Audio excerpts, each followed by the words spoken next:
नमस्कार, मेरा नाम जगदीश सिंह है और आगतू पे आपका स्वागत है। तो फिलहाल आज हम लोग इसलिए बैठे हैं कि ऐसी ऐसी जघन्य घटनाएं इस देश में होती ही रही हैं और फिलहाल एक और घटना हुई है जिसके बारे में हम आपसे कुछ कहना चाहते हैं। तो ये एक बहुत ही जघन्य अपराध है और कृत्य भी है जो विचारों में भी किसी के नहीं आना चाहिए, लेकिन आजकल लोग पता नहीं ऐसा क्यों कर रहे हैं। That act is a brutal act. जो रेप की घटनाएं हमारे देश में होती रहती हैं और फिलहाल एक ऐसी घटना हुई है, हमारे सामने आई है, जो उत्तर प्रदेश में हुई है ये घटना। तो वो बात हम करेंगे। अभी हमें सुनील जी बताएंगे कि सर आप भी इस चीज़ से जानकारी आपको होगी कि क्या घटना हुई है और कहाँ हुई है, जरा हमें कुछ बताएं। देखिए, रेप की जो घटनाएं हैं वो देश के हर हिस्से में होती है, हर रोज सुनाई देती है। जिस पर हम लोग चर्चा करने के लिए आज बैठे हुए हैं, जिसकी वजह से चर्चा करने के लिए बैठे हुए हैं, वो है उत्तर प्रदेश का हाथरस कांड।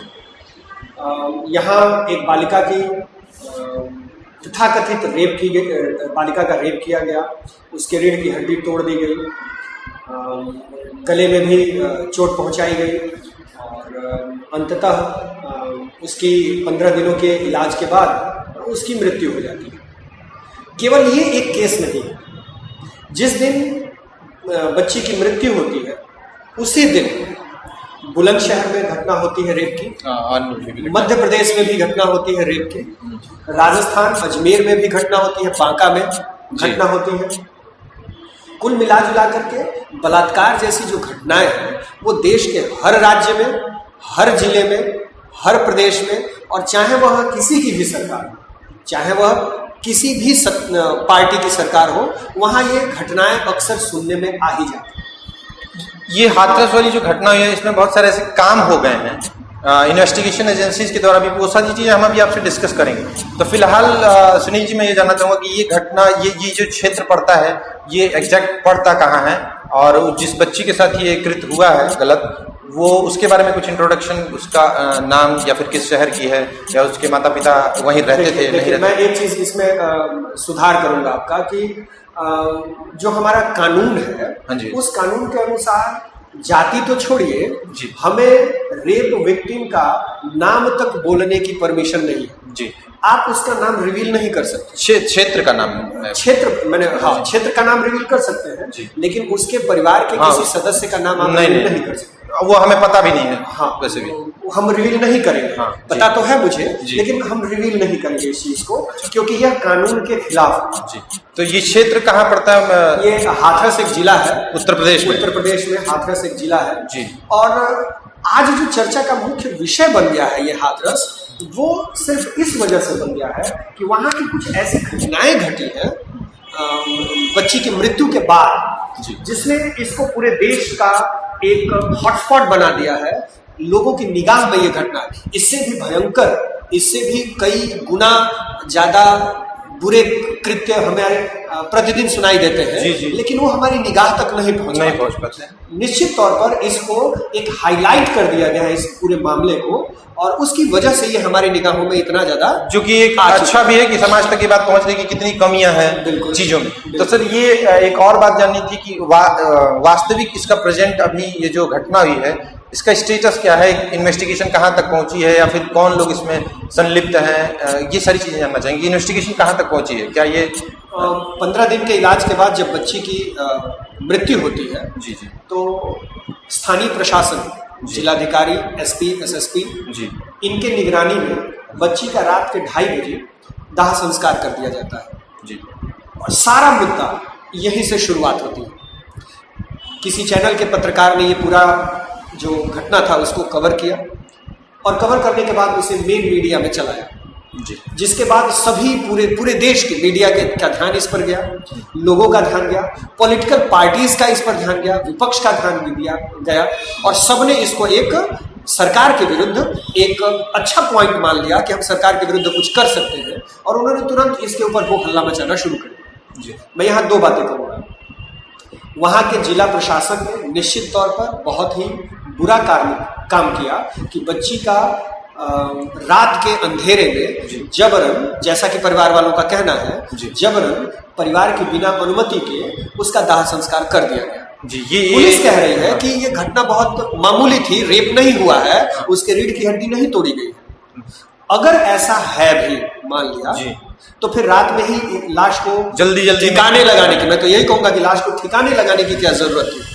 मुझे कहते हुए बड़ा दुख हो रहा है कि मैं इस शब्द का प्रयोग कर रहा हूं, लेकिन रात में ही यह काम करने की जल्दी क्या आवश्यकता। इस पर मैंने भी समाचारों में देखा था कि पत्रकारों को जाने नहीं दिया जा रहा था। हाँ, और पुलिस जब सब कुछ इतना पुलिस की नजर में और जिला प्रशासन की नजर में सब कुछ इतना स्पष्ट था, तो फिर इन चीजों के ऊपर रोक क्यों लगाई गई, इसे तूल क्यों दिया गया, इसे इतना ज्यादा हाईलाइट क्यों किया गया। पुलिस का कहना है कि चारों जो रेप के कल्प्रिट्स हैं, जो गुनहगार हैं, उनको तत्काल गिरफ्तार कर लिया गया, उन्हें जेल भेज दिया गया। इतना ही नहीं, माननीय मुख्यमंत्री जी की तरफ से तुरंत सभी जितने भी आरोपी हैं, यहां तक कि जो अधिकारी हैं, पीड़ित परिवार है, सबके नार्को टेस्ट की अनुमति दे दी गई। इसके अलावा माननीय मुख्यमंत्री जी के द्वारा सीबीआई जांच की अनुमति दे दी गई।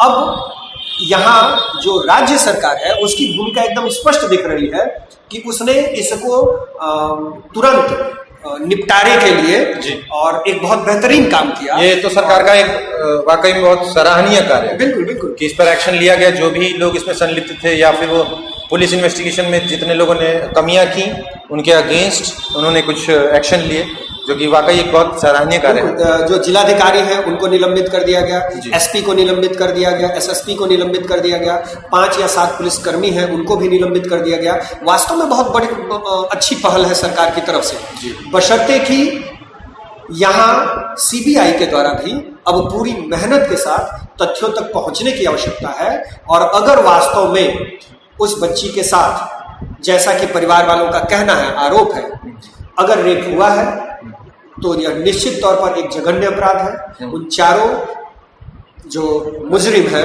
उनको फांसी की सजा से कम मंजूर हमें नहीं है। और अगर वास्तव में इसके पीछे सिर्फ और सिर्फ साजिश है तो उसका भी पॉलिटिकल खुलासा होना चाहिए, तो उसका भी खुलासा होना चाहिए। और उन लोगों के ऊपर भी रेप की ही धाराओं के तहत कार्रवाई होनी चाहिए, क्योंकि उन्होंने इसको इतना बड़ा हाईलाइट मुद्दा बनाया। जी सही बात है।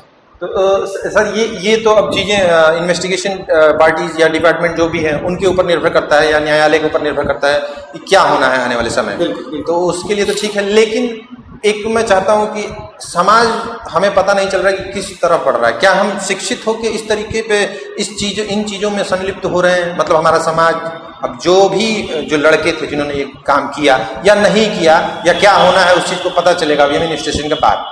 लेकिन सुनने में ज़्यादातर यही आता है कि समाज में गंदगी ज़्यादा हो गई है।